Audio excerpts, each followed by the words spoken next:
नमस्कार मित्रों, मैं एसपी सिंह मंत्राज क्लासेस में आपका हार्दिक स्वागत करता हूं। दोस्तों डेली की तरह कुछ खबरें जो चर्चा में हैं उसको हम लोग आज देखेंगे। दोस्तों आज की हमारी पहली खबर है वर्ल्ड वेटलैंड्स डे। दोस्तों आप लोग जानते हैं कि प्रत्येक 2 फरवरी को क्या मनाया जाता है? World wetland day. दोस्तों यह 1971 1971 में दोस्तों एक समझौता हुआ था, रामसर समझौता। इसमें देखा गया दोस्तों जो कुछ हमारी भूमि है, जो दलदली भूमि है, वहाँ पर कुछ प्रजातियों की संख्या, पेड़ पौधे खत्म हो रहे थे। तो दोस्तों ऐसी एरियाज जहाँ पर ज़मीन कैसी वेट मीन्स गीली होती है, तो वहाँ पर दोस्तों उसको वेटलैंड घोषित कर दिया जाता है और विभिन्न प्रकार की वहाँ पर जो प्रजातियाँ हैं उसका कंजर्वेशन किया जाता है। तो दोस्तों वर्ल्ड वेटलैंड डे, जैसा कि आप लोग जानते हो, दोस्तों 2 फरवरी आज है, तो आज ही मनाया गया है। दोस्तों जैसा कि हम लोगों ने बताया, विश्व आर्द्रभूमि दिवस, इसका मेन उद्देश्य है ग्रह के लिए आर्द्रभूमि की महत्वपूर्ण भूमिका के बारे में वैश्विक जागरूकता प्रदान करना है। दोस्तों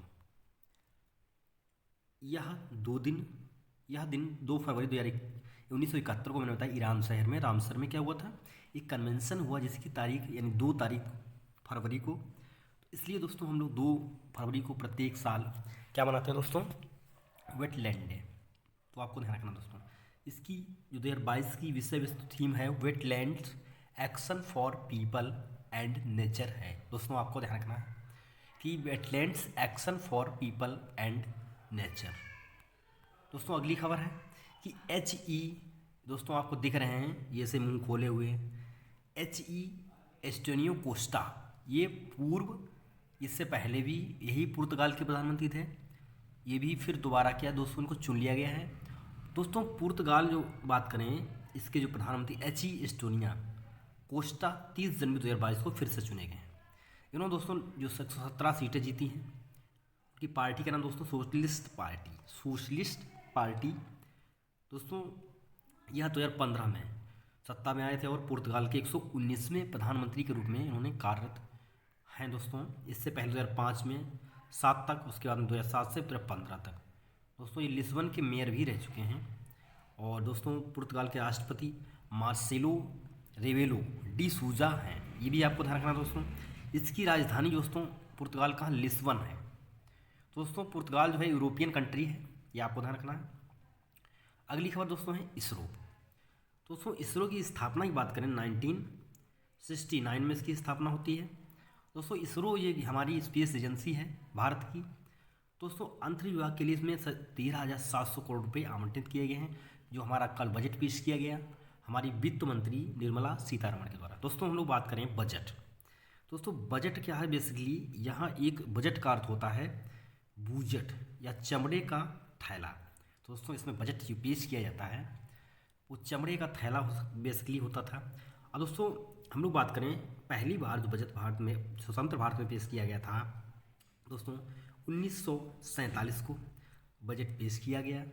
तो इसमें दोस्तों हम लोग बात करें तो मई 1947 में पहली बार जो है इसके जो वित्त मंत्री उसमें थे षणमुखम शेट्टी थे, उनके द्वारा पेश किया गया था। दोस्तों आवंटन का एक बड़ा हिस्सा 10,534 रुपये इसमें जो है कहा गया है कि किसके लिए दोस्तों? अंतरिक्ष के लिए सरकार ने दिया है और उसको जो है अधिकांश केंद्रों को ये कवर करेगा।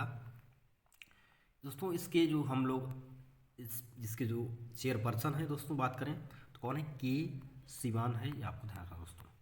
अगली खबर है दोस्तों सेना की उत्तरी कमान के प्रभारी बने हैं, आपको दिख रहा है फिगर में। दोस्तों उत्तरी कमान कहाँ? इसकी जो उधमपुर, लेफ्टिनेंट जनरल उपेंद्र द्विवेदी जो है इसके उप प्रमुख बनाए गए जो है दोस्तों। तो कमांडिंग चीफ के रूप में इन्होंने पदभार ग्रहण किया है। उन्होंने लेफ्टिनेंट जनरल योगेश कुमार जोशी के सेवा निवृत्त होने के बाद में यह स्थान लिया है। दोस्तों वह पहले थल सेना अध्यक्ष के रूप में कार्यरत थे।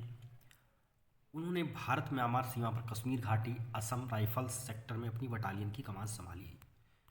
दोस्तों हम लोग बात करें अगली हमारी खबर है कि महिला फाइटर पायलटों को आईएफ में, इंडियन एयरफोर्स में शामिल करने के लिए बनाई गई स्टैंडिंग कमेटी, यानी जो हमारी स्थायी योजना है उसके द्वारा जो है महिला पायलटों को भी आईएफ में शामिल किया जाएगा, इंडियन एयरफोर्स में। दोस्तों यह घोषणा जो 2015 में की गई थी, आपको ध्यान रखना है दोस्तों।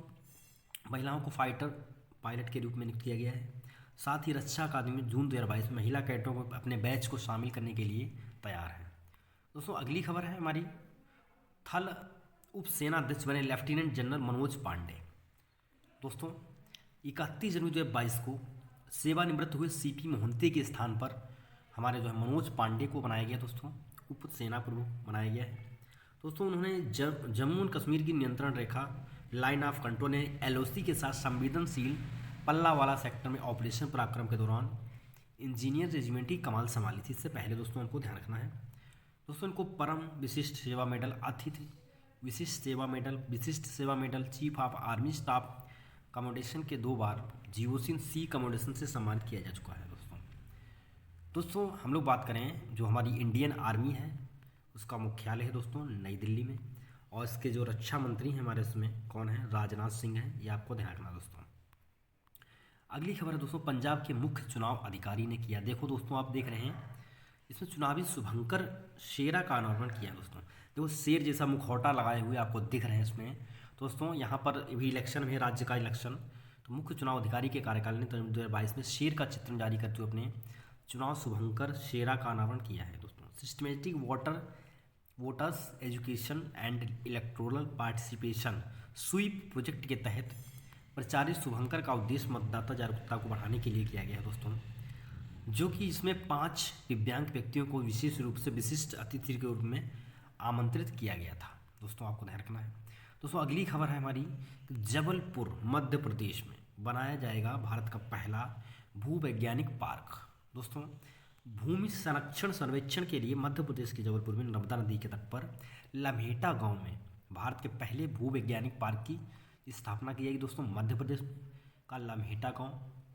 दोस्तों यहाँ पर जो है जीएसआई ने भूवैज्ञानिक चट्टान संरचनाओं की विस्तृत योजना का तैयार किया है। इसमें 1.30 करोड़ मंजूर किए गए रुपए।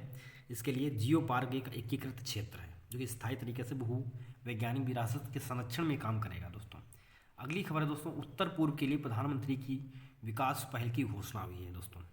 हमारे जो नॉर्थ ईस्टर्न जो हमारे स्टेट हैं उनके लिए एक खास बजट में घोषणा हुई है कि निर्मला सीतारमण के द्वारा नई योजना पूर्वोत्तर के लिए प्रधानमंत्री विकास पहल पीएम डिवाइन की घोषणा की गई है, जिसके लिए 1500 करोड़ रुपये का आवंटन किया गया है दोस्तों। तो हमारी आज की कुछ खबर थी, हम लोग मिलेंगे फिर अगली खबरों के साथ में, तब तक बने रहिए दोस्तों, और आप कमेंट करें, सेशन को लाइक करें। थैंक यू, धन्यवाद।